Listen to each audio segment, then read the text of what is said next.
All right. Hello. Welcome into another episode of America's Hometown Horror. My name is Mike. Thanks for checking back in with another episode with us. Hey, if you like us, here's where you can find us online. First place, our website, which is ahpod.com. You can also find us on YouTube, Facebook, Twitter, or X, Instagram, Letterboxd. Pretty much any social media platform, just search for America's Hometown Horror and you will find us. You can also give us direct feedback about the show, good or bad. If you want to email us at hometownhorrorpodcast@gmail.com, you can certainly do that. And of course, last but certainly not least, I have to give thanks as we approach Thanksgiving to our buddy Shaun over at Skywheel Media, who is now handling all of our audio and music production.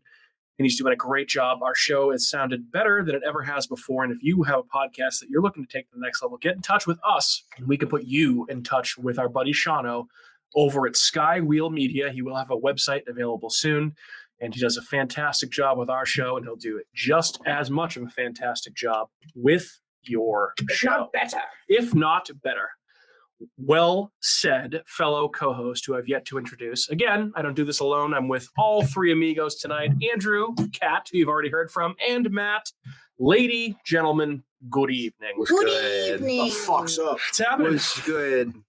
How's everybody doing? Chilling. Yeah? Living large. I'm doing well. Thank you for asking. Glad to hear it. Mm-hmm. Certainly glad to hear it. I'm splendid. Thanks for asking. We literally just talked about football nonstop since I got here. Yes. Yeah, lots of football talk. Change it up now. Yeah. Usually when we're not talking about horror off air, we're talking about football off air, I would say. It's Mostly fantasy football. fantasy football, betting football, any sort of football And how related the big gambling bird things. is just flapping through. Wow. Yeah. Well, yeah, sometimes the big bird flaps and And when the big bird flaps, big bird shit knocks knocks over. Hey. and Wasn't me. the big bird So I'm knocks fine. over an entire Guinness right when we start recording the podcast. Yeah, let's just keep going. Yeah. I almost tripped on it. I almost tripped on it. So for those of you who don't know, Kat, of the many things we love about her, she's very confident in her abilities to do lots of things. One of those things is Knock her over Guinness. her Knock over knocking things. over Guinness. Underestimating her wingspan. Yes. Yeah, underestimating Oh, her I really wingspan. didn't She's got like a Wingspan. Victor Wembanyama wingspan over here. Also, Here you go. Have my Bud Light. Kat is a very, very astute and on the ball shit talker when it comes to fantasy football. Oh, it's my favorite. I know. You guys are going hard the other day. Kat- You guys got to take me out. Kat, there are a few Right. things in life that You should see what happens beyond the group chat. Oh, I bet. there are a few things in life that Kat likes more than talking shit to whoever she's playing in fantasy football, I know. to the point where it kind of becomes annoying. Not kind of, it does become annoying, but her team this year, I will say, is backing it up.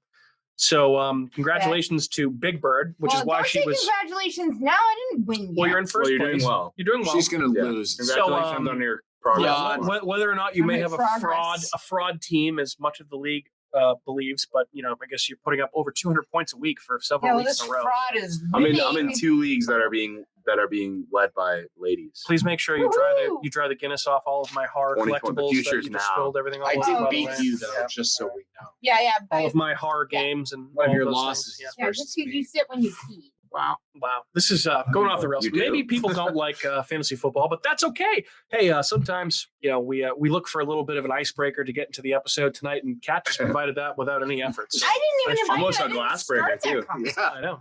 Kat Breaking the just, ice. just knocked over a thing, so that's okay. I didn't even start it. I didn't even. Guys, happy not week of Thanksgiving the holiday, happy week of Thanksgiving the movie week. Oh yes. The first Yes. yes, Indeed. first ever Plymouth set horror movie set to be released in theaters. Depending on when this episode's released, I think it's going to be Thursday of this week. That means you can see it tonight in theaters. But if it's earlier than that, you can see it on Thursday night, whenever, or if it's after. Hey, guess what? You can see it in theaters. Why did you tell the date? Why did you tell me the name of the movie you'd like to see? Why don't you just tell me the name of the movie that you saw? Everything about Thanksgiving in general is so much sooner than I thought.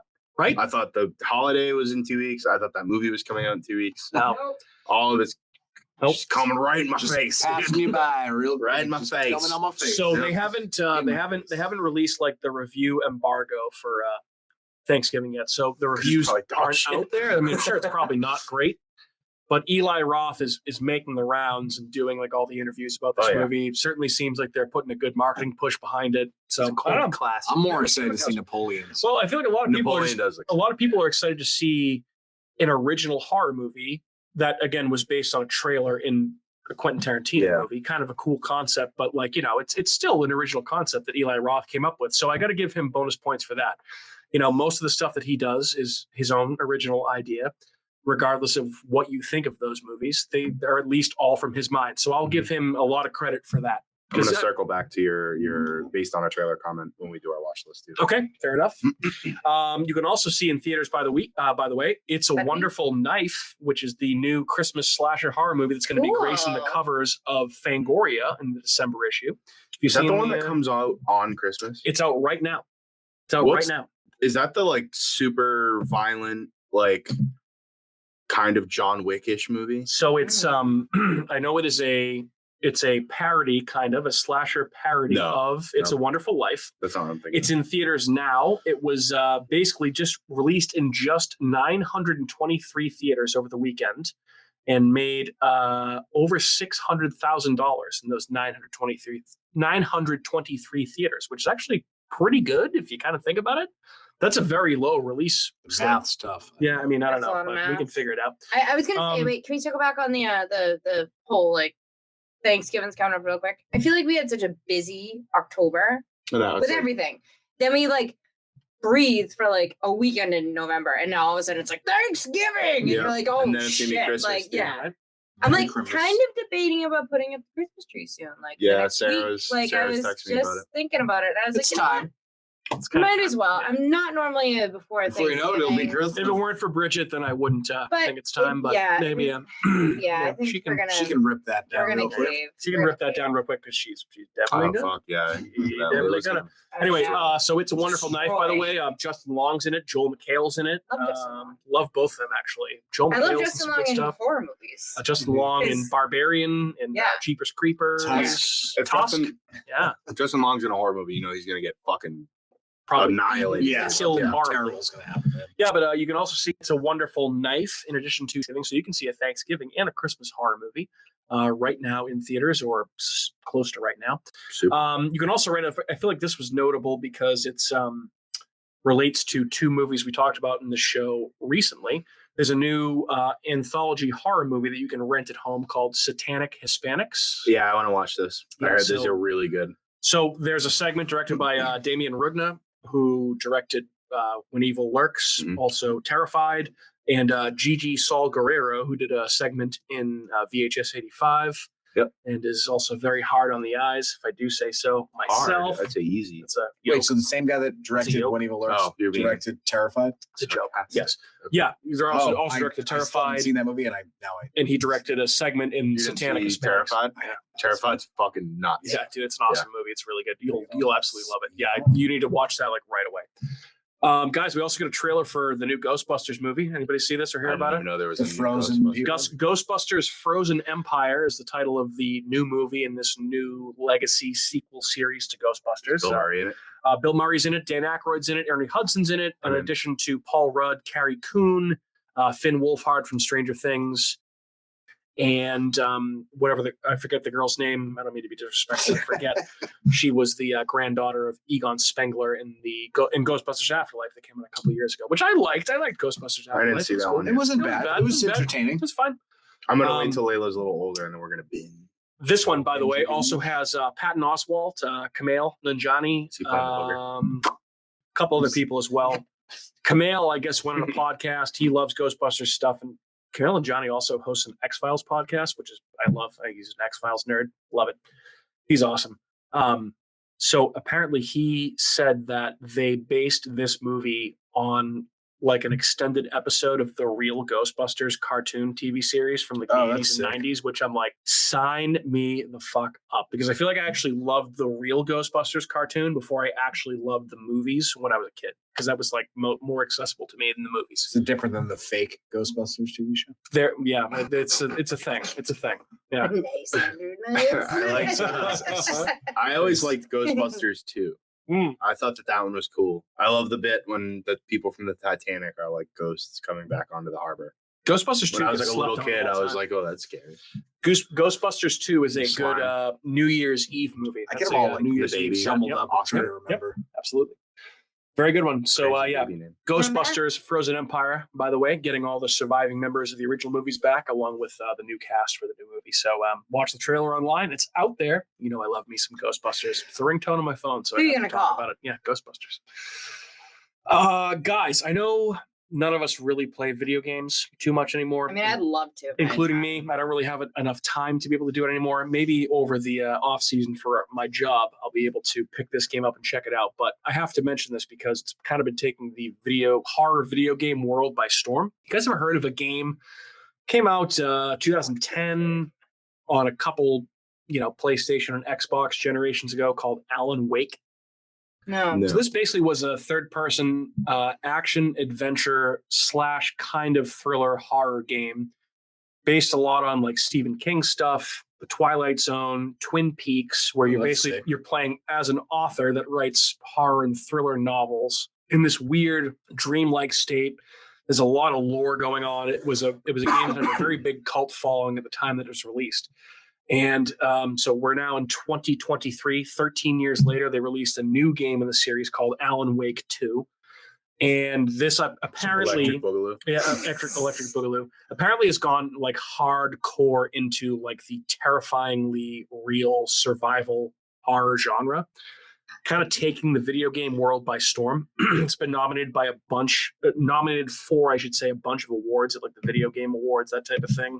So I feel like anytime like a huge horror game is taking off, I need to mention it a little bit because maybe I'll circle back around and play this, but For sure, we have. it looks really, really, really cool. It sounds like something that would really be up my alley, but basically got nominated for, this year's Game Awards. Doesn't say, just this year's Game Awards, whatever the gaming award nomination, thing is for video games. Nominated for Game of the Year, Best Game Direction, Best Narrative, Best Art Direction, Best Score and Music, Best Audio Design, Best Performance, Best Action Adventure, Best Horror. So, yeah. But all we know, this could be like the MT Movie Awards. MTV? MTV. I was like, are you missing a letter there? It's like, all right, well, this was nominated for a bunch of awards, but it was the MTV Music Awards. That's correct. It's not like it's the fucking Oscars. But Yeah, who knows? I mean, It might hey, be. but I mean, the Game for Awards. video Sounds Game generic Awards. Nickelodeon kids show. So Yeah, far. exactly. I was. I used to. Is someone gonna get slimed? It's I- the video game I used awards. to fuck with the MT Awards. No, the MT Awards. Oh, but the also MTV the Music the Awards. MT the Kids Awards. Choice Oh, Awards. man. Yeah. No, the VMAs are where it's I used to always want to tune into the Kids Choice Awards to see who got slimed. I was always hoping when I was a kid it was going to be Britney Spears getting Dude, slimed. I would slime. I don't think she would ever. Oh man, yeah, she's doing well. Yeah, she did well. She did I'd well. still slime her. All right. Would you though? I mean, slimy right there. I would eat that slime. I'd love that slime. Yikes. Yuck. If you're listening, Brittany, She's not. I'm here. I'm here to Brittany slime. might be listening right now. So now's Dance your around her chance to kitchen spit with some a game fucking with Britney flamethrower. Spears. Brittany, you Yeah. can slime me any day of the week. Oh, Ugh. as no more romantic words have ever been spoken by the words of our co-host, Ugh. one Andrew J. Byers. I want her to drink like Walter 8 J. gallons Byers. of Kool-Aid first, though, before she slimes me. What So are that you it's- talking yeah, about? I just so that What it's are you super even syrupy. saying? Oh, what in the fuck? Oh, okay. All right. I'm gonna quit while You we're want ahead her to drink so much. Kool-Aid? Wait, you want her to drink Never- Kool-Aid? no, Why? just ignore it. Oh, God. Anybody Ignore it. else have anything they saw in the The news they want peel to talk like about Kool-Aid. before we take a little break here? He like Nah. Kool-Aid? No. Okay. All right. So Moving on. that's the news. Why don't we pay some bills? We'll be back in 90 seconds to talk about our watch list. We'll be right back.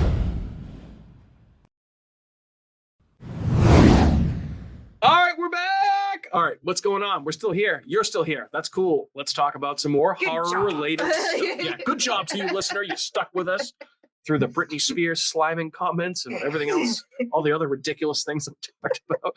That's always fun to make it through the other side and see where we end up. But here we are. We're ending up on our watch list stuff. I have a few things, guys. Anyone I want to watched lead something. anything off? Or Kat, you know what? Why don't you lead us She off? never Me? watches anything. So Yeah. it's- Because I know that we I- watched at least Jersey Shore vacation. one thing. No, we did watch Actually, one I'm thing. taking a break from that for this week, I think. Okay. I know what you're going to talk about. Go ahead.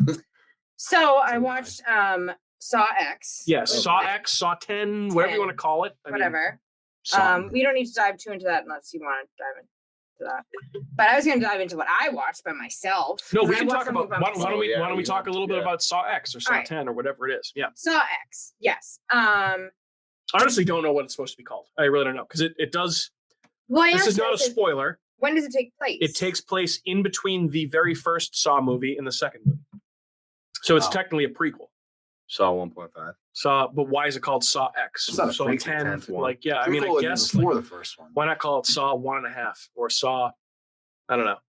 Kat, go ahead. Oh, it's What about great, SawX? No, I was gonna say. So I mean, I'm a avid watcher, lover of the Saw. Yeah, you love these movies. This clearly. is definitely. I want to let you lead off with this because you love these movies. It was weird to watch it because one of the first things he said to Mike is, I was like, when is this supposed to fall in the series? Because you would assume it would be at the end, but he said it's in between 1 and 2, and I Right. was like, the fuck? Like, that doesn't make any sense. I didn't even know that. I thought it was I thought it was a the first prequel. one. Yeah. Because I was like, wait, these Well, people look familiar. I don't really Technically, it's a prequel understand, to like the other movies. To the aside ninth from- one. Aside Yeah, from that's you know it one just aside from one. 7, That- 6, 5. me that it was like just here's a brand new movie and it goes in between like 1 and 2, and I was like, because Is I looked at Carrie it and I was Yule's in like, it? this doesn't make No, sense no, 'cause he's dead at that time wise, but.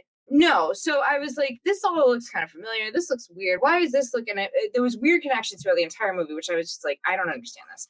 But Amanda, I could throw through a window. I hate her so much. So I feel like She- it's a spoiler to say that sucks. she's in it. rough. Yeah. Well, she's in it. Yeah, I She's mean, in it. she's in it. She's in a lot of them. Actually, you know what? If you've seen the first movie and you've seen the second movie, you probably can Yes. deduce that she's in it. So it's not really a spoiler. No, So, yeah, no, that's fine. and it's Matt, you also saw this, correct? Saw it in theaters. Yeah, that's right. Okay. it's fine that I just hate her. Like I hate every little bit of her. Like because I feel like Jigsaw is the guy. Like and she's trying to be his like minion. Her lines like, are so just- fucking corny it's too. Off, No, yeah, and then it's bad. she's like, sticking up for him, but not sticking. She's just out of her mind, and she just annoys me. Like Shawnee Smith was so fucking hot in the 80s too, and she just looks so Terrible. bad Yeah, just now. bad. Just brutal. I feel like you can only really judge a Saw movie though based on its How hot traps. Shawnee Smith is. Well, that and like how gory it is and how bad the traps are. I will say so. Kat and I watched this together, obviously, and I traps thought- very gruesome. I One thought thing it was pretty good, but I couldn't watch one part of it. Yeah, I was just like, there were a few can't. parts that What you part? there were It a was couple the, parts that you couldn't watch. Don't go full spoiler because Andrew Yeah. hasn't seen it yet. Yeah, I yeah. mean, but It there are was a one of couple the parts. first. It was one of the second one. I was just like, I can't. The leg trap was fucking nar. That was That was yeah, but legit. that I could Bear watch. trap leg? No, No. different. Different leg trap? But you should watch it just to watch it, just to see it. But yeah, there were parts I couldn't see. I think I liked the whole sequence from the beginning to the end and the tie up at the end. Like it came together. I enjoyed it. I laughed It- out loud in the theaters, not because I thought it was stupid, but because it got me.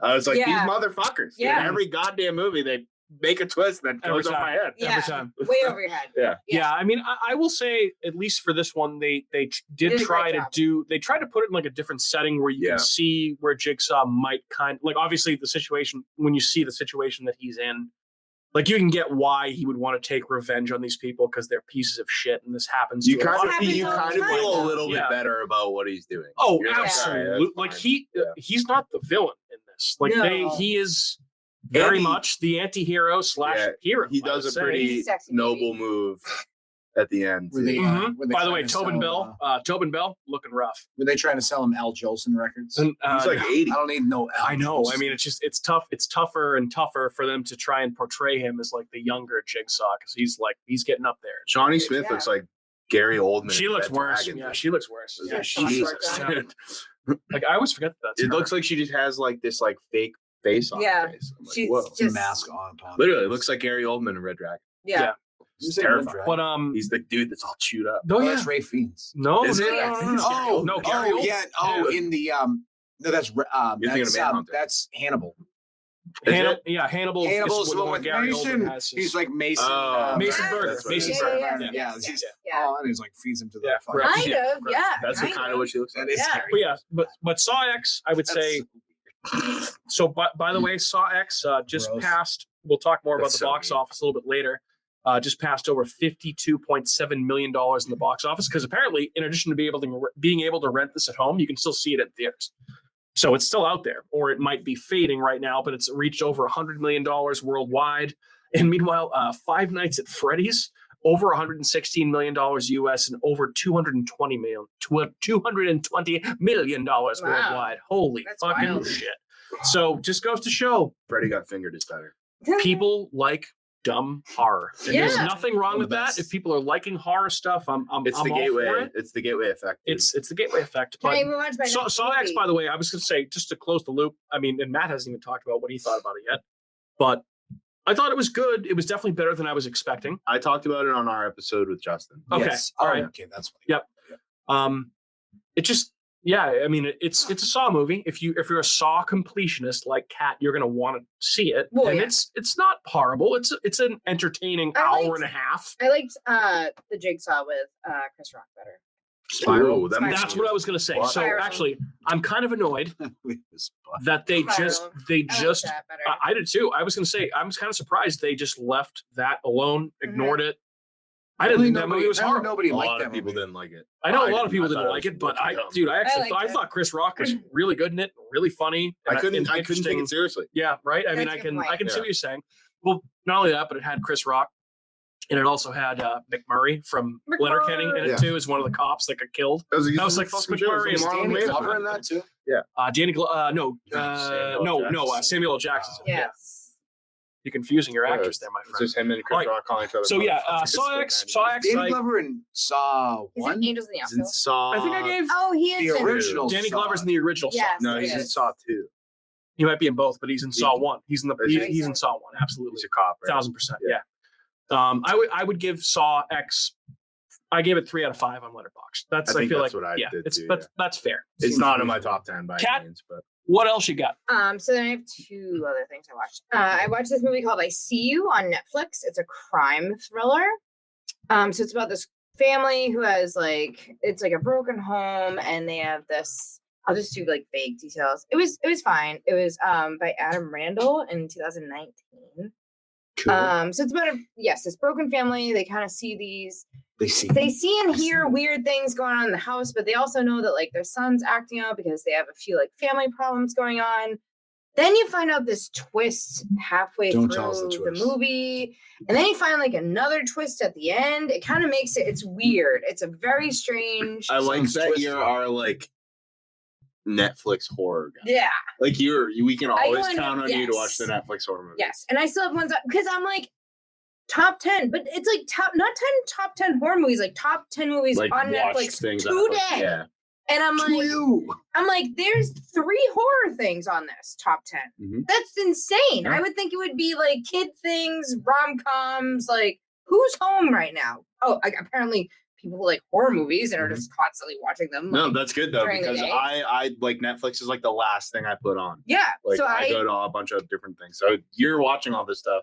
on You're Netflix. doing So a good you job. don't have to. Right. Yeah. Yes. Yes. There wasn't anyone in there that I recognized, except maybe one of the girls in there looked familiar, but I don't really want to say who I think she is because I could be wrong. But True, you don't want her to hear.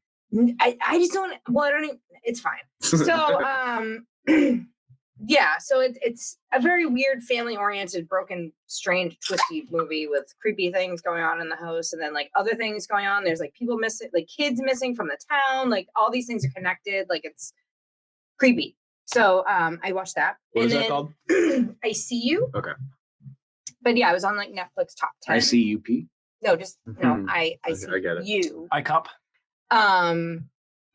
Then I watched that movie Impossible. Impossible? Is that it? This is the flood. The one. Impossible. The tsunami one. The tsunami one. The yeah. Impossible. Just I don't think the- it was the. I think it it's was. right. It's the Impossible. Is it? Okay. You were talking Well, about how horrible this movie was. Oh so- my god. Not horrible in terms of quality, but how horrible emotionally it might have been. Yes. So it was about the. Oh, okay. The Impossible. Great. So Sorry. it was in 2012. Naomi Watts was in it. Ewan McGregor was in it, and it's about the tsunami that hit Thailand in 2004. Well, because we know Oh my Cat Christmas. loves and The day also after Christmas. is scared know. by real life horrors, and this is about as big of a real life very- horror for me as it ever. Dude, Yeah. that real footage of that is Horrifying. brutal, dude. When you just see the water rolling out and everyone's like, "What the Yep. fuck is Oh, going this on?" is You're cool. like, "You're all gonna Like, die, no, dude. You're no, just run, Yeah. just run, And just they're run. just there drinking a peanut or just hanging on the beach, That's so terrible. Like That's Naomi so watched this sad. by the pool, and like she's picking up. There was some wind. She picked up like a page that fell out of like the newspaper she was reading or something, and all of a sudden she's like next to this piece of glass, and it just starts rumbling. And then you look over here, and you just see trees that are like starting to go down one by one, and you just hear this and you're like, "What is going on?" Like you're just in complete shock. Do you and, know that that's what it's about before you start like the movie? Yeah. I would assume. Okay, so I did. you knew Naomi Watts didn't know what was going on. I You I knew watched what the was. trailer. Oh yeah. No, I didn't know if like Yes. it's going into it. Like Did you even know just- about like the whole like tsunami in Thailand? In 2004. Oh, she knew about that. Yeah. I was right? probably. What was I was I? 10.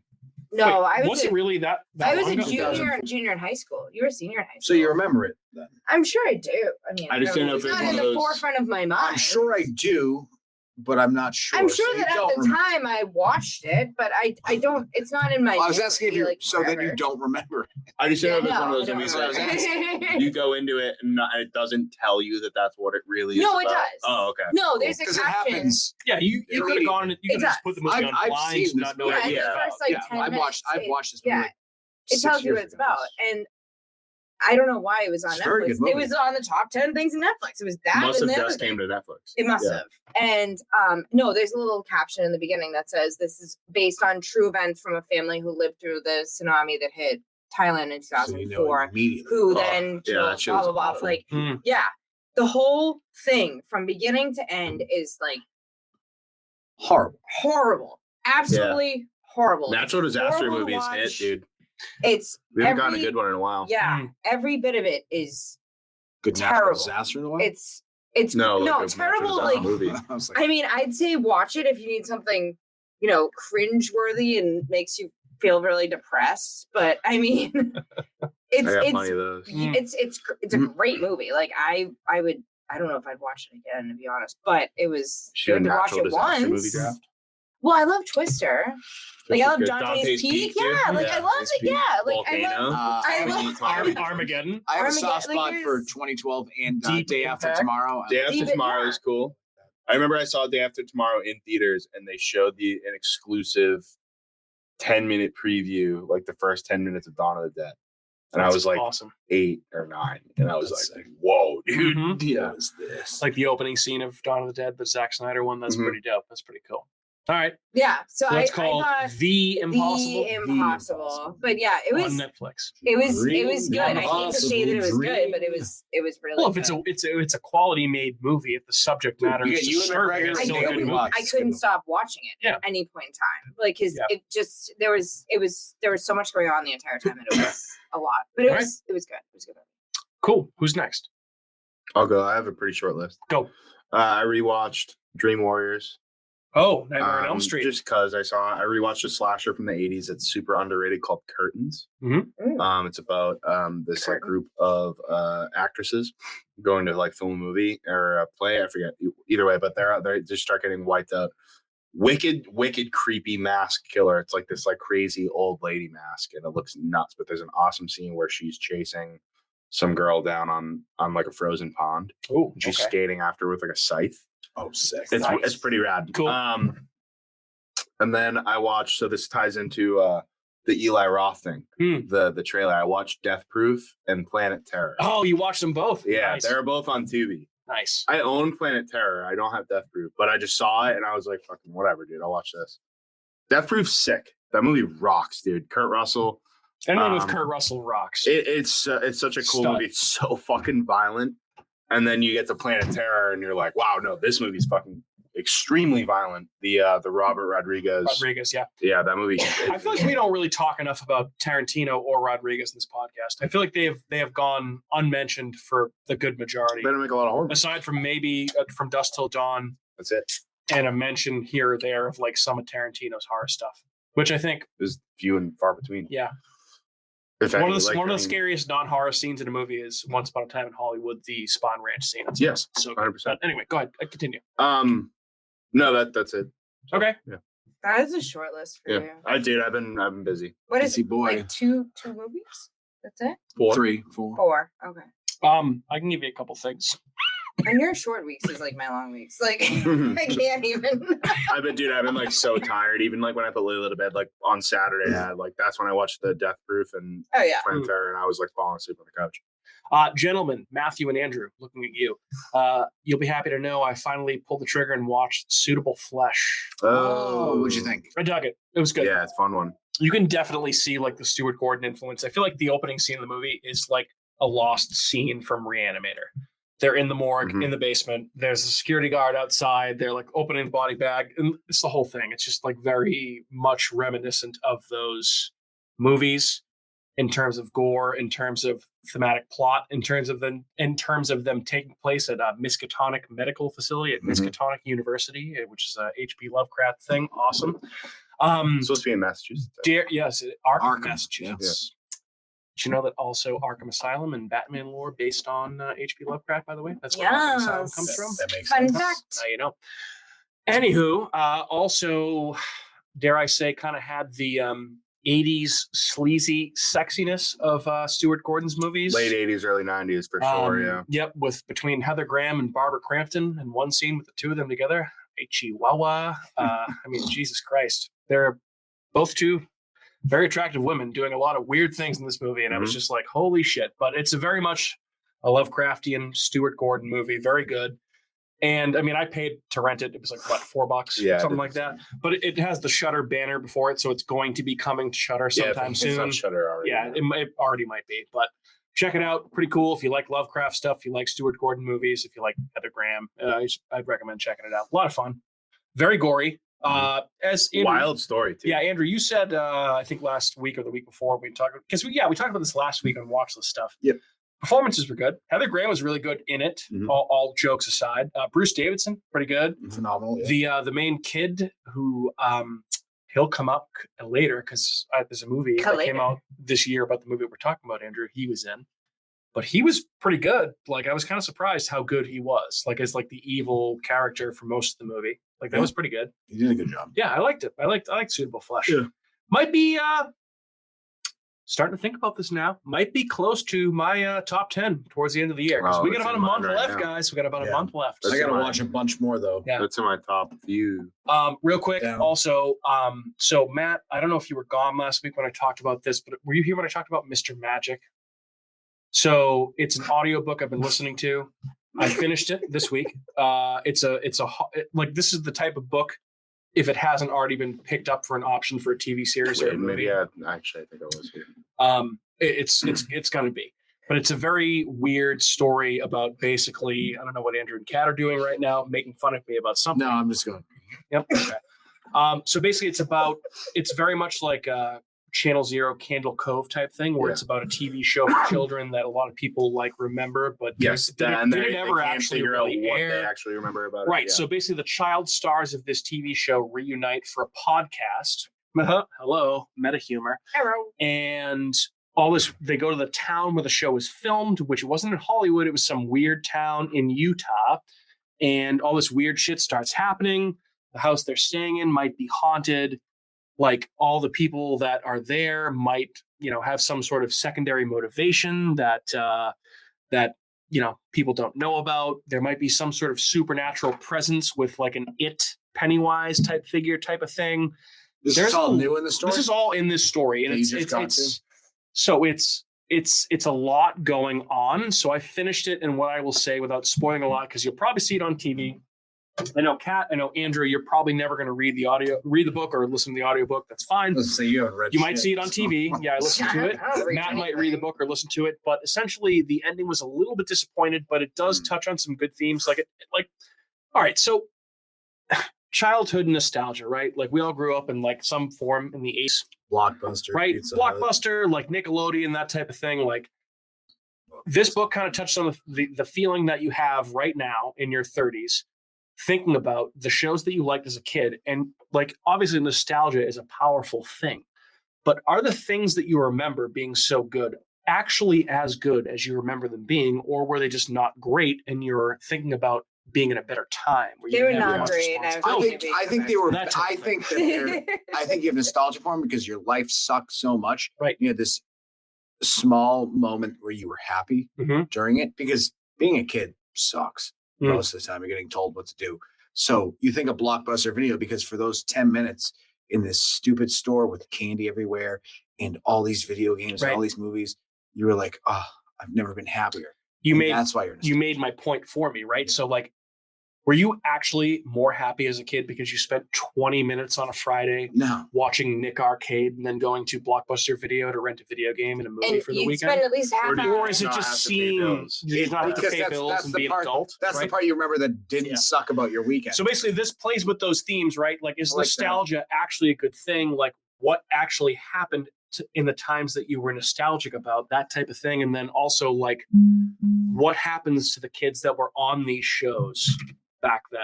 It's interesting. Like, what happens to their life after the shows end? So the ending was like, it was a little bit underwhelming because I wanted more, but I guess a good book or story still kind of like wanting more. Yeah, it's still kind of like a loaded question at the end of it. I don't know. As a kid on a Friday or Saturday, you'd go to Blockbuster and wander around there for about a half hour because you had nothing else to do, and that was your like moment to get out of the house, and you'd look at every single section, every single movie they had to pick one. Yeah. I don't know if anyone let me wander around Blockbuster for 30 I used to drive my dad nuts because I would like go from one section. All I wanted was I would look at all the movies. He was like, that's rated R. Like, you can't. And it would be like, you can't. I'm telling you. You'd go there maybe once a week and you'd only have it for 2 or 3 days and you'd want to pick like 2 or 3 movies at least. Like, you didn't own them. Your mom would be renting like Dr. Zhivago and The Medicine Man. And you'd have to pick a fucking. Well, and then you'd be like, Medicine Woman. You'd be like, well, this one's a week rental. This one's only 2 days. So I make sure I watch this one before I can watch that one. And I have to build time in. Like, there's so many things. As a child, like you're like. Yeah. How am I going to balance homework and watching 2 movies in 1 week? Well, you found the way. You did it. And that's why I thought this book was. They had the red videotape versus the blue videotape. So the red one was the 2-day rental. I used to go. Well, there's a Blockbuster. And then how bummed you'd be when you rented a terrible video. I could have. I did walk to a Blockbuster in Randolph growing up. There was 5 minutes from my house. It was awesome. I walked. Anyway, so this book was pretty good. I guarantee you'll see it as a TV show or a movie sometime within the next few years. Again, it's called Mr. Magic. If you want to listen to the story or read the story beforehand, it's good. The audiobook was 10 hours. How long do you know how many pages the book is? I'm not sure how many pages the book is, but I mean, that's got to be 300 or 400 pages, maybe, I would say.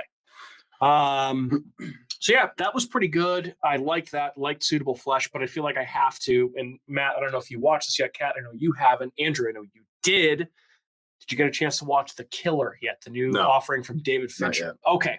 So I'll keep this as brief and spoiler free as possible because I personally think that there are maybe for me 2 directors that when they release a new movie out currently still directing, and Martin Scorsese is not going to be directing for too much longer because he's pushing 90. Got to be, right? Have you seen Killers of the Flower Moon yet? Anyone? No, I'm going to wait. That's 3.5 I heard that's like 3.5 hours. I can't do that in a movie. Seems like a... Anyway, so Scorsese and David Fincher are those 2 directors for me. And David Fincher, I'll see anything that he puts out. Mank sucked. I didn't like that movie one bit. And I was looking for him to kind of return to form with The Killer, which is the new movie that he has on Netflix. He's reuniting with Andrew Kevin Walker, who he partnered with on a little movie called Seven. Andrew Kevin Walker wrote it. David Fincher directed it. And that movie worked out pretty well. So needless to say, this movie is pretty dark in tone, but it's a very different movie from Seven. It's still a thriller. I would call Seven a horror movie. This is a very different movie. This is very much like an action thriller. It's kind of what I figured it was going to be. Dark. So you did see it, or no? No, but I'm just saying, like, in terms of like, I never once considered this was going to be anything even horror adjacent. Oh no, I thought maybe there'd be some horrific subject matter, that type of thing. But I heard some mixed reviews. I'm not going to say a lot about it. I would say for me, and Andrew, I know you can talk about it too. This was for me, and I think him and I are both in agreement here. This is not a member of the 5-star David Fincher club. So this is not Seven. It's not Zodiac. It's not Fight Club. I would also consider Mindhunter because he produced it. Mindhunter's better. Mindhunter's I like better. I was going to say, so those I would consider to be top tier David Fincher. I would consider this movie to be on the same level as like Gone Girl The Game. The Game. Okay. Girl with a Dragon Alien Tattoo, I think, was 3. better. Alien 3, obviously not great. Yeah, this is a very, very good movie that I really enjoyed watching and will watch again.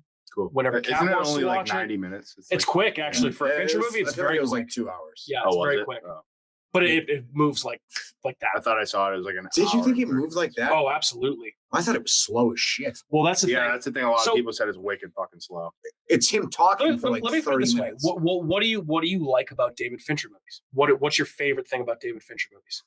For The me, grittiness of them. grittiness, Yeah. and they're very The dialogue. story. They're very stylistic and dialogue driven. Yeah, But this they're was fast paced. This is, I think, the best performance of Michael Fassbender's career. Not even close, by far. Glorious Bastards basement scene is so good. He's better in this. Whoa. I don't know. I don't think so. I think he's better in Prometheus than this. In Prometheus. Wow. Okay. Wow. He was fine. This movie's fine. It's completely unmemorable. I'll forget about this movie 6 months from now and have no. See, I don't need for agree it. with that. I don't think it's like there's no part of this movie that's just like you're like, oh shit.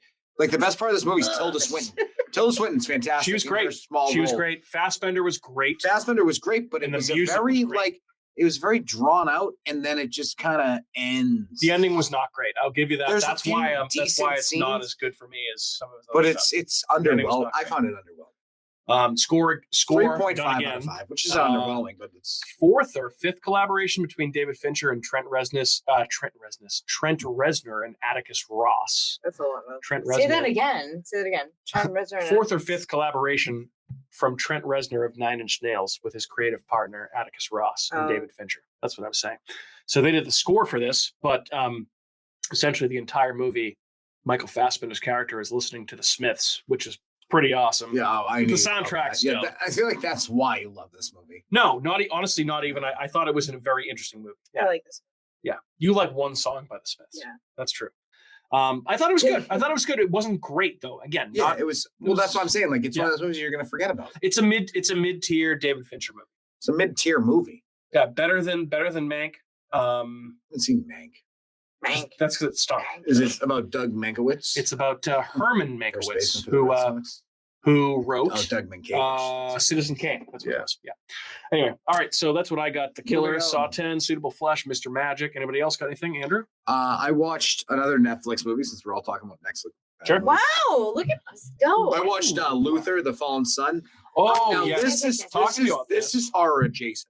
So I don't know if you've ever seen the show Luther. It was It on was, the top it was a 10. BBC show. I love that with show. Idris Elba. He's the man. He's the best. fantastic, great crime show. Like he plays a detective. He's like he's not the best guy, but he's a good detective. He solves crimes, Gets the job done.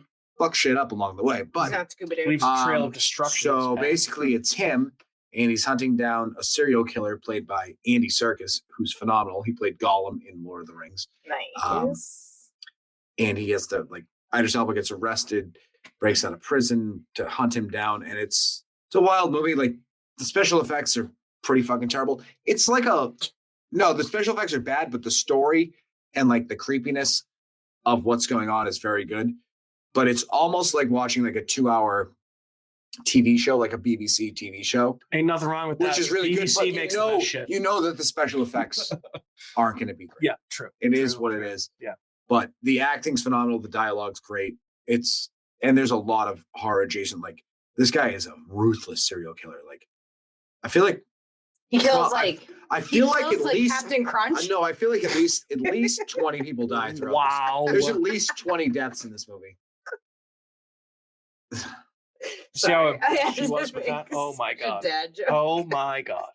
You're not even. There's a at dad. least 20. He's deaths. such a serial killer. Like he kills. So Captain I Crunch. definitely I knew this movie came out, but I never saw it. And now Well, that it kinda you're like you're just telling me it's actor. good. It kind of just like fell into like the Netflix algorithm because I was just like searching for movies for like 30 minutes and I was like, oh, this movie. I wanted to watch it. And it was just like buried for some reason. Yeah. Did it come out this year?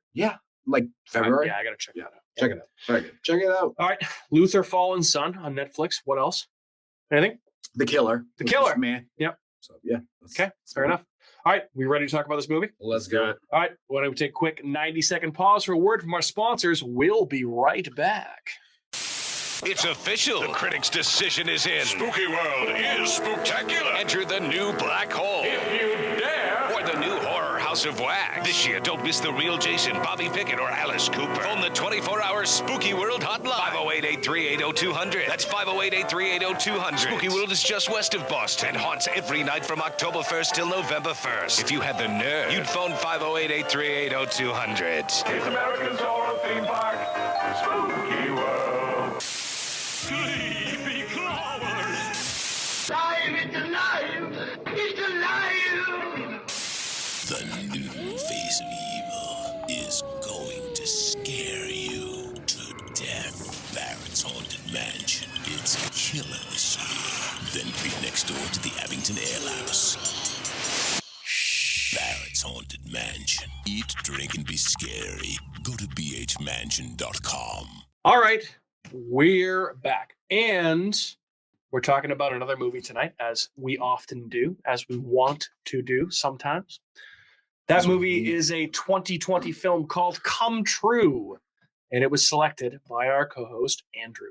Andrew, I texted you this, or actually in our group thread last night, that I think that this might be one of the most Andrew movies of all time. And I could see immediately when we started it, because so this is actually, by the way, one of the first movies that we've ever covered on this show. The cat that I've put on that Kat had seen and I had not. That's why. And I was like, holy she was like, oh, I've seen this movie. And I was like, what? I was like, no, you haven't. She was like, no. I've seen this movie. And she showed me on the screen on Hulu, and it was like the little white line down the bottom was all the way at the end. And I was like, son of a bitch, you did. I was like, good. That's weird. Good for you. Good for you. So anyway, she had in her cap. She had seen it. I had not. I forget why she watched it, but she definitely talked about it on this show. Yeah, because I brought it up. Yes. And then she watched it after I mentioned fair it. enough. She's like, that sounds interesting. So needless to say, you selected it. Kat watched it based on your recommendation, and I hadn't seen it until the other night. So Andrew, why'd you pick Come True? Talk to us about this movie. I found the movie in and of itself extremely mesmerizing. It's one of those movies that, like, while there may not be a lot of stuff happening while you're watching it, there's a certain vibe, aura to the movie, at least for me, like, because there's certain types of movies that just draw me in. This is one of those movies. There's just something about it, like the music score, phenomenal. The acting, it's a Canadian movie. I think maybe I feel like I like Canadian movies. Because Cronenberg's Canadian. It had a Cronenberg. The Void. Vibe. Yeah, so there's a little bit of that. The Void, by the way. Canadian. Yep. Interesting story. I love anything that has to do with dreams and shadow people and stuff like that. The shadow people immediately. I was like, I mean, this is not a spoiler. If you watch the trailer for the movie, you can see the shadow people in it. So, but yeah, that was when I saw that, I was like, oh, Andrew, here we go. That gets my fucking. That gets me all riled up. And, gets the vinegar up there. When I first put this movie on, like the title card, immediately I'm ready to rock with this movie. Like, it's one of those movies where, like, I know within 5 minutes of turning it on that this is a me movie. This is my shit. This is why I liked it. Like, and it's like you said, it does have those It Follows vibes. It doesn't finish like that. The music, no, but like just the teenage kind of element to it. The vibe. Yeah, it's just the whole vibe is just like that. So while you bring that up, so I also sent that to the group text last night, right? I remember that. You can certainly watch this movie and see the It Follows vibes. I've said that. I went back and I looked because I was like, I feel like I've said that about a lot of movies that I've seen like recently. So I actually went back. I actually searched in our group chat and I saw the movies that I have compared recently to It Follows. This movie was absolutely one of them. Another one was Talk to Me, which Kat and I first saw a couple weeks ago. Mm-hmm. And then also, in addition to that, what was the other one? But they're all like based in the 80s. It wasn't. No, it's not that. It's honestly, I feel like it's a vibe. There's a Smile. vibe. Smile was the other one. That's what I was thinking of. But I feel like not in terms of like the fact of like the decade that it's set, but like the style of the movie. Like in this movie, it's the cinematography more. Like the camera angles, a lot of like following the character directly behind you while the character's walking. The music was a huge thing. Yeah. Very 80s vibe there. But also remember in It Follows, like where they live. It's like the grungy suburbs of Detroit. This was the same thing. This is grungy suburbs in Canada. Yeah. Very similar there. which I feel like a lot. So I just feel like my point being, It Follows influenced a lot of. Isn't there a movie theater recently. scene in It Follows too? There absolutely is. Yeah. See, so you got that whole thing. Yeah, too. this was, I feel like, the most similar. Yeah.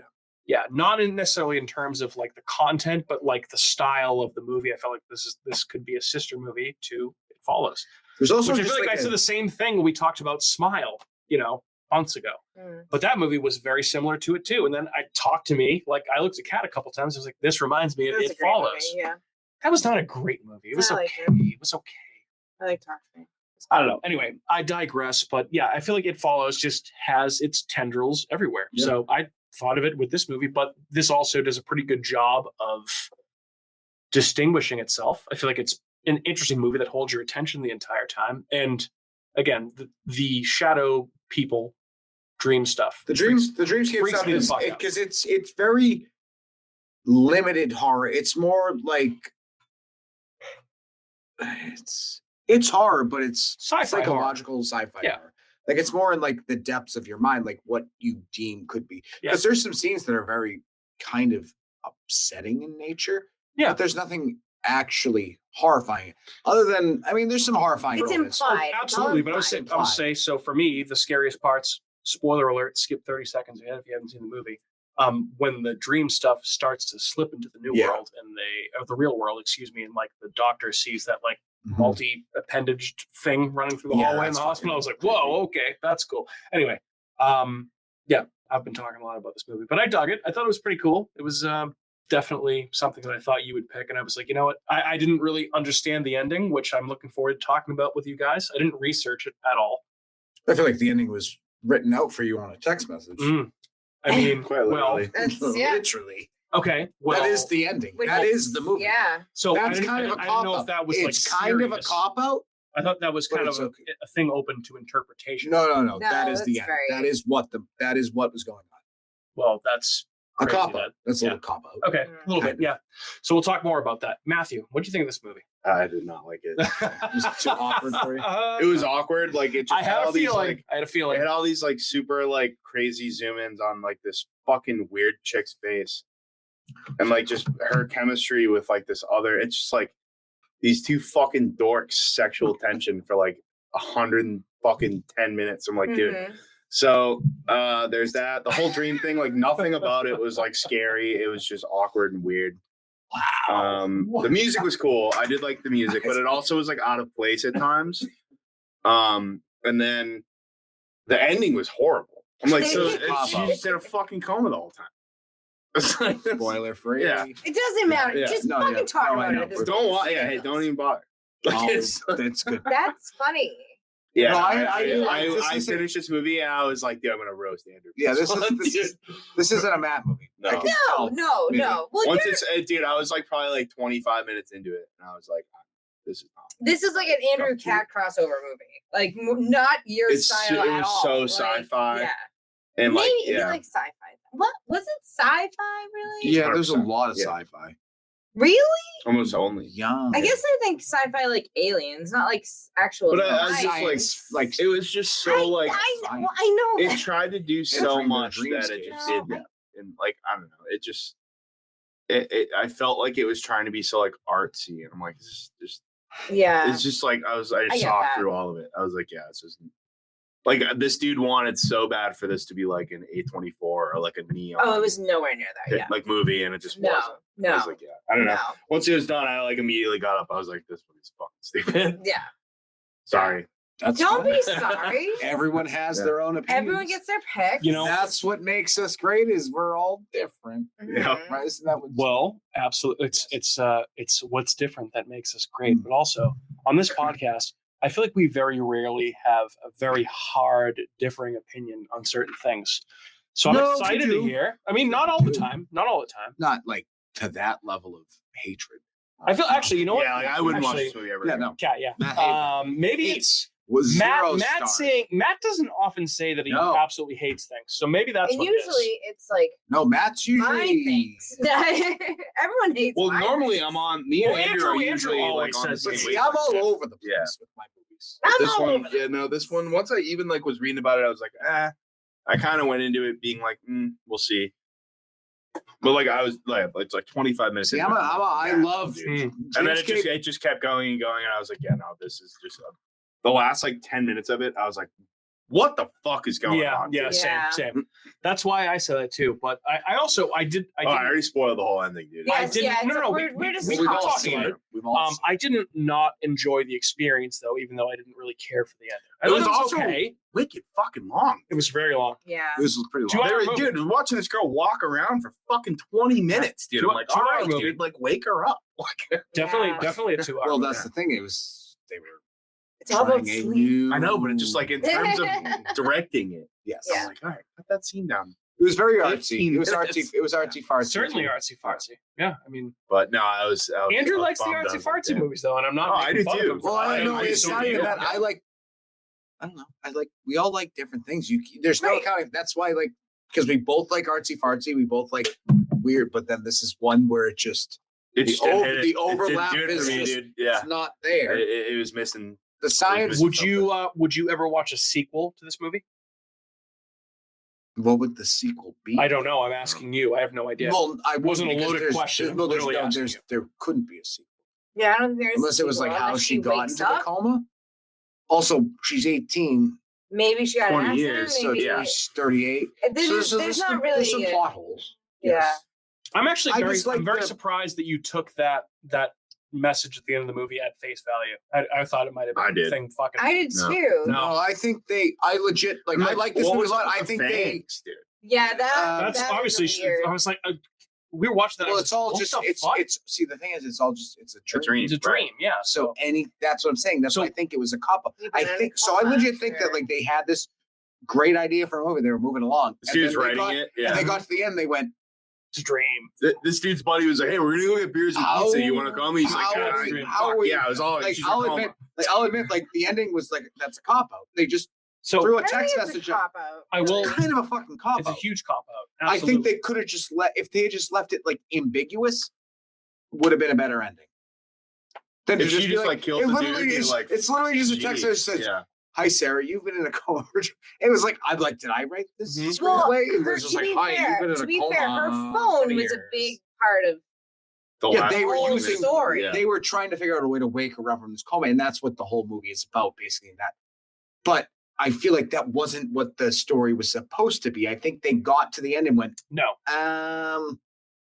Where are we going? What do we do now? Like the people that wrote Lost. I love the idea of any bad ending, just having the dude writing it. His buddies are like, "We're gonna go to the strip club. You wanna come?" He's like, "Yeah, dude, fuck it. It was all a dream." Because anything. So the thing is with me too is like any dreamscape shadow people, I'm on board because shadow people freak me out and I like it. So, but they just nothing about them freak me out. I'm like, they're just like they're scribbly shadows. drawings of Cool. people. The creepiest part for me was when you were able to see him in the images. Right. Yeah. And a also weird appendage monster. That was creepy. And then also the very last part where they get into the woods, almost towards the very end, and all of a sudden the eyes just start lighting up like around the trees. I was like, ooh, that's fucking creepy as fuck. Awesome though. Pretty cool. So what about me? Yeah, what about you? I watched this movie already. Correct.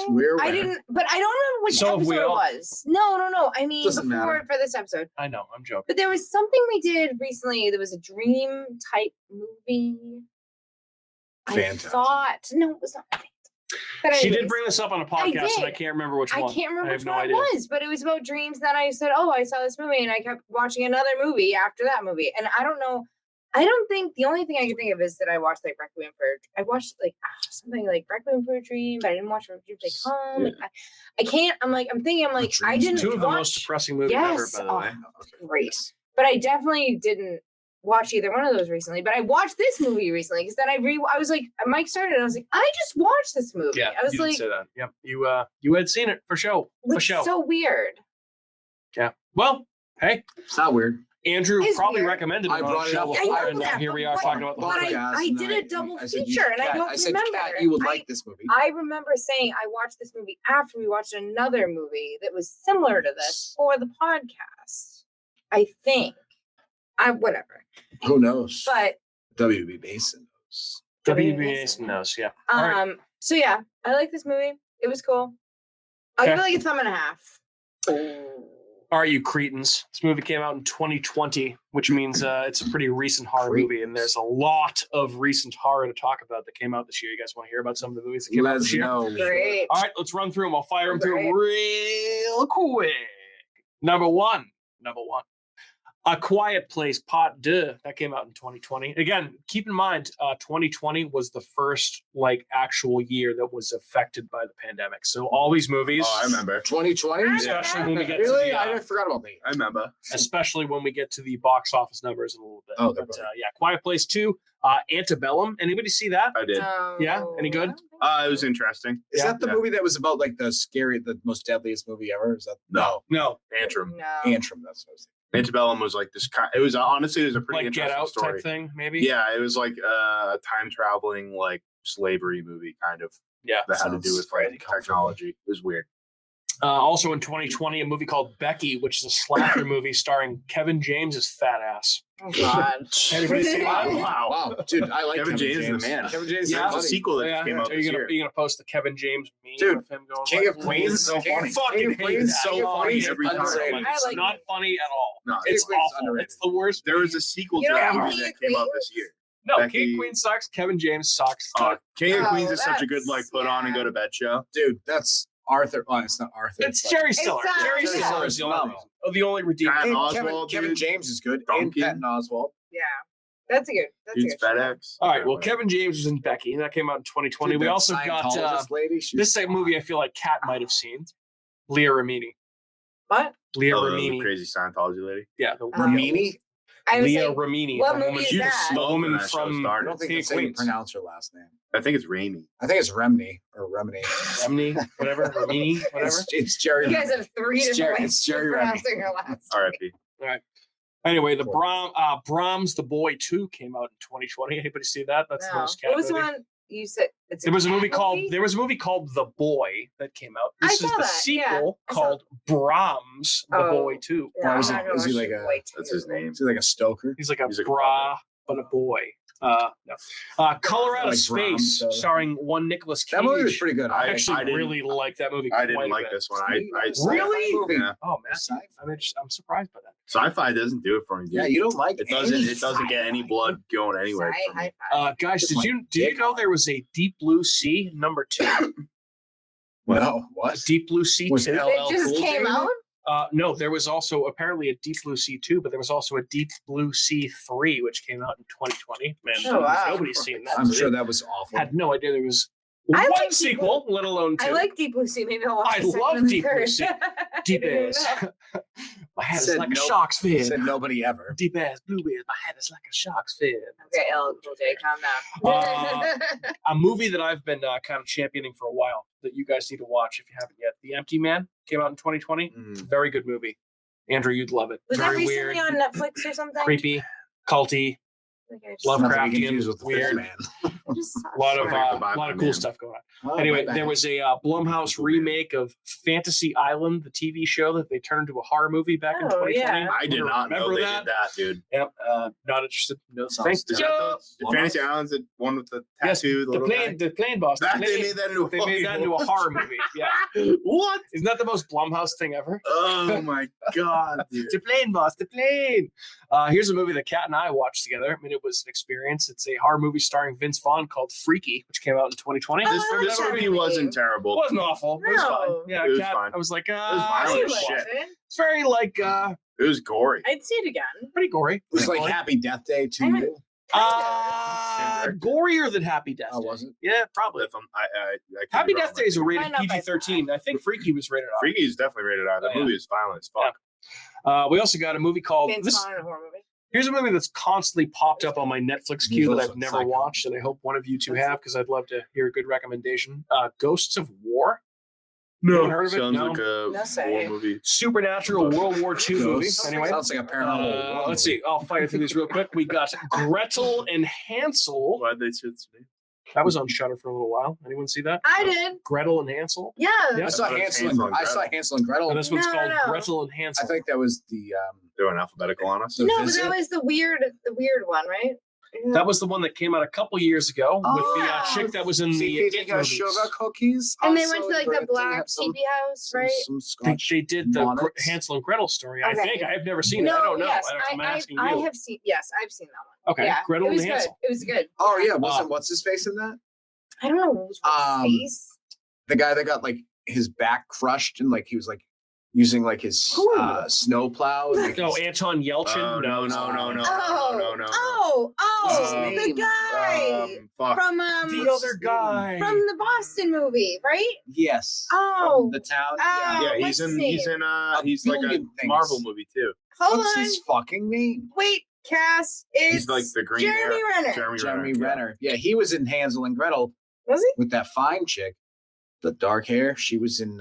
You're talking about the TV show that was on. I'm talking about the movie Hansel and Gretel. Oh, the movie. That's right. Yeah, no, we're not talking about that movie. We're talking about different. Gretel and Hansel. Brothers Grimm. No, because that was Matt this Damon. is a wait. Hansel and Gretel. Hold on. Hansel and Gretel, Witch Hunters. Yes, that's the Jeremy Renner movie.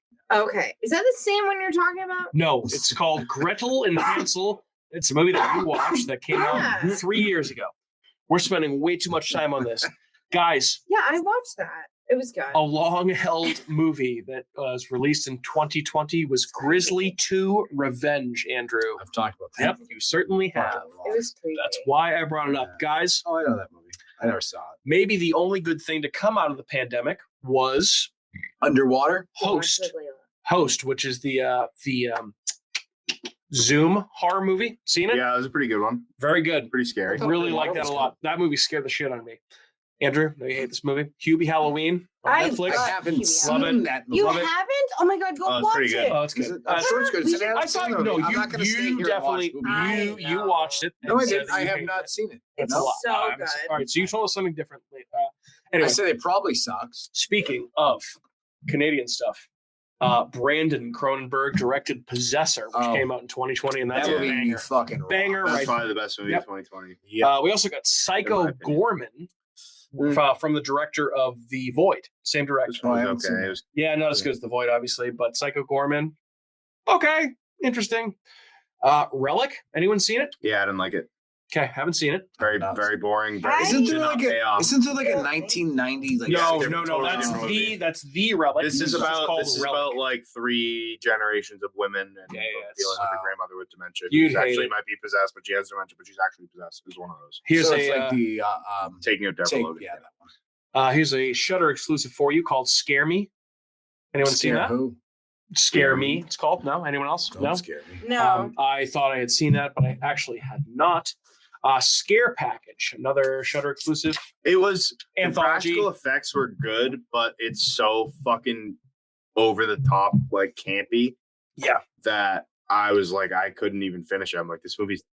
I didn't like it at all. Okay, fair enough.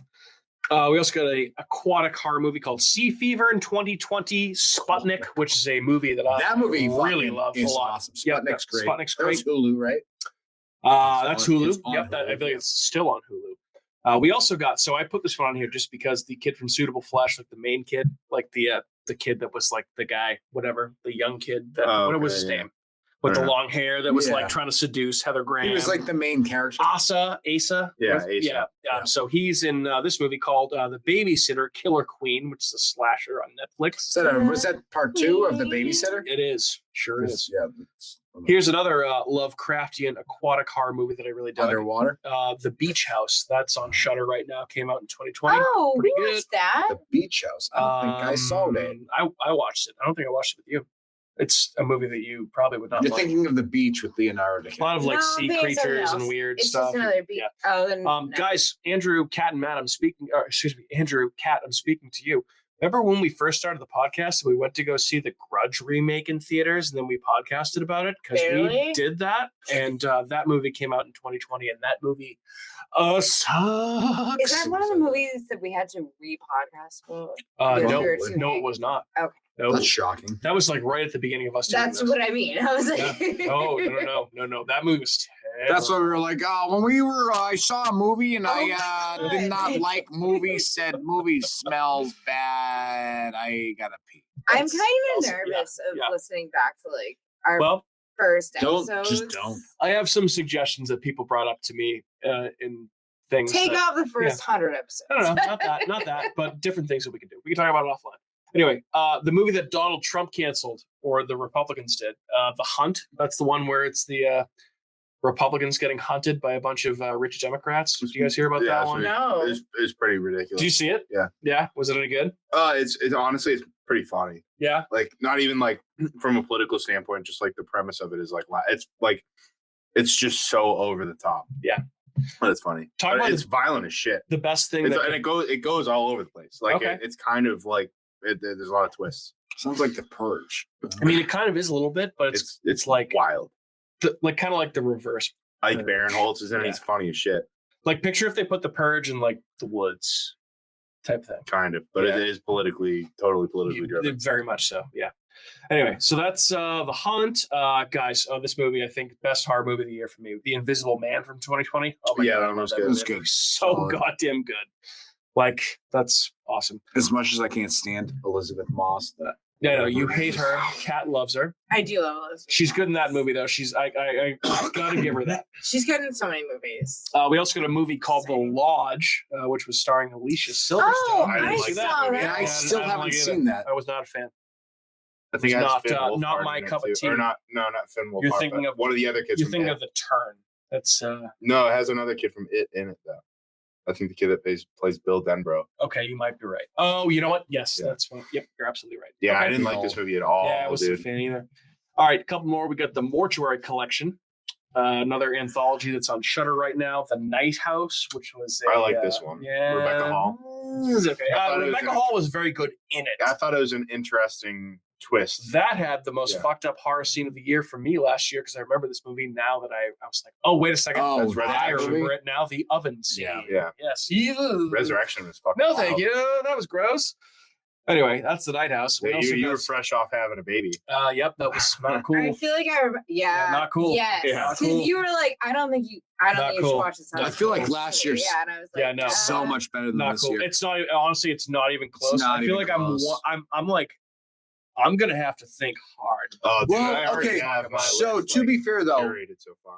I do course, too, but I had like a few bangers that I really liked come this time last year, but then I watched like 15 movies from now to the end of the year, and that's when I watched a lot of the movies that I really liked. Yeah, me too. Like that's when when Evil Lurks type that's when movies, you pick start movies watching. You didn't Yeah, get you to see pick that these you were weird interested in. That's when I watched like yeah. The Innocents and yeah, I watched The Hatching Pearl and Terrifier Speak 2, No Barbarian. Evil. Yeah, Speak No Evil. Yeah. Mhm. So this is when the bangers are coming. Yeah.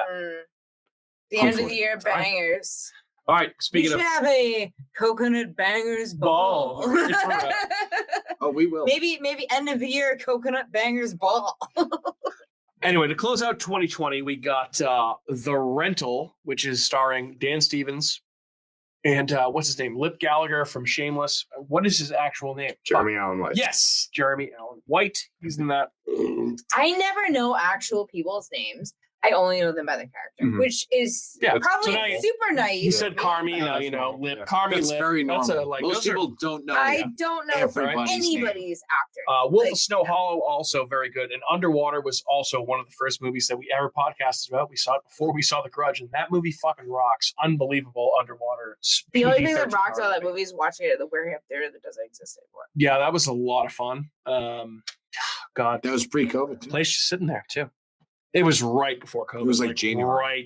Right before. I remember when we went to go see that movie, it was freezing, and we all got absolutely roasted before we went to that theater. But anyway, But that movie theater, you've probably been to Wareham a million times. Yeah. I loved it. And I was so mad that we lived in Plymouth for so long before knowing that it was there, because I would go there over Kingston any day. Kingston's kind of sick now, though.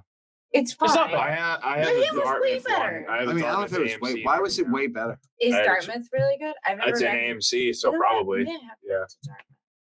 'Cause I went AMC to theaters school are in- fucking rad. I went to school in Bristol, so we two at Dartmouth all the time. oh yeah, that's right. Oh, yeah, that was close to you. Oh yeah, 20 minutes. I've been to the Braintree AMC a bunch, and that one's fucking Wow, so amazing. you're really not far from Bristol. The Braintree. Oh, how They're far is it in from your house to Braintree. Dartmouth? Their seats are so comfortable. 10 What, minutes. 10. Wow. Yeah. Interesting.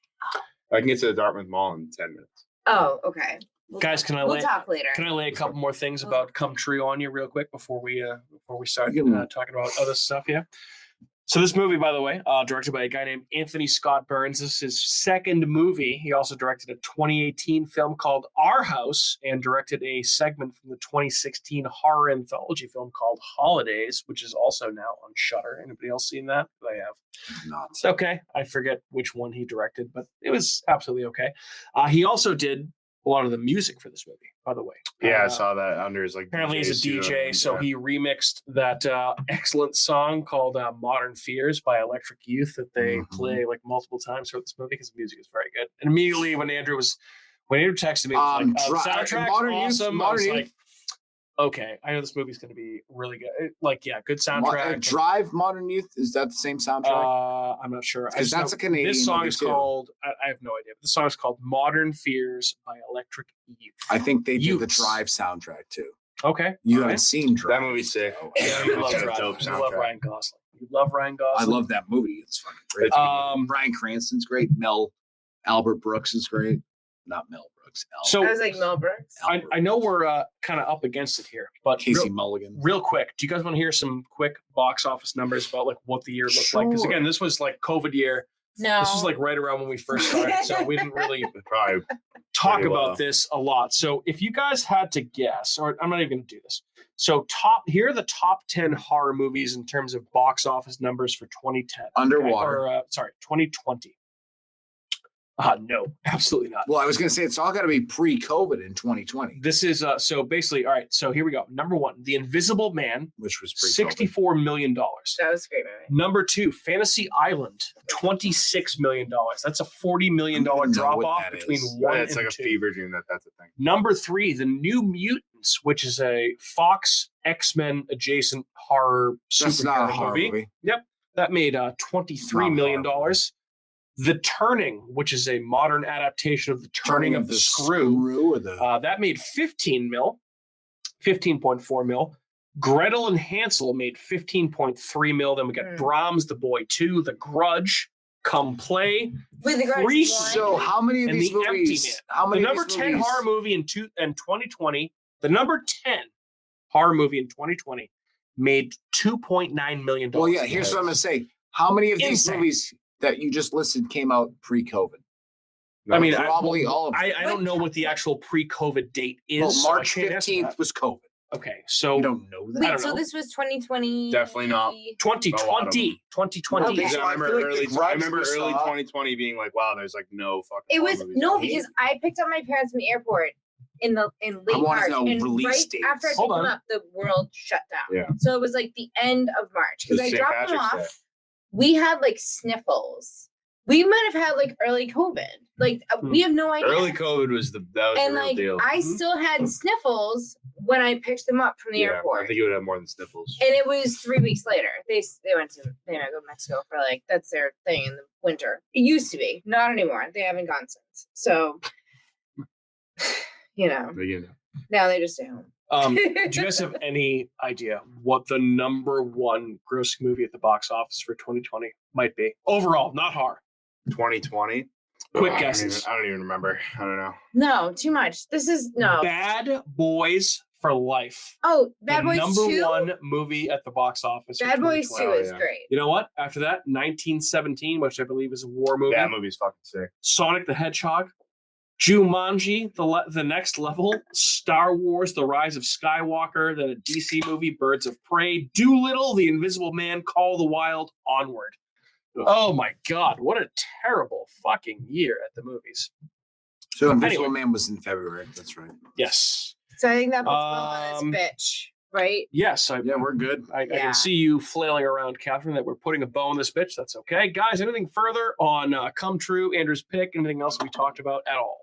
I think we're all good, right? Yeah. We're ready to go back to school. What? Okay, All right. muchachos. Well, guys, thanks for tuning in to another episode of America's Hometown Horror. We certainly appreciate you checking back in with us. Hope you had a good evening and had fun listening to us. We'll be back next week, and we will talk to you soon. Lady, gentlemen, say goodbye to your audience. Adios, Good evening. muchachos. Au revoir, auf Wiedersehen. I have Good night. Bye. Goodbye. Goodbye. Good evening. Goodbye now. Goodbye now. Goodbye. Goodbye. Goodbye.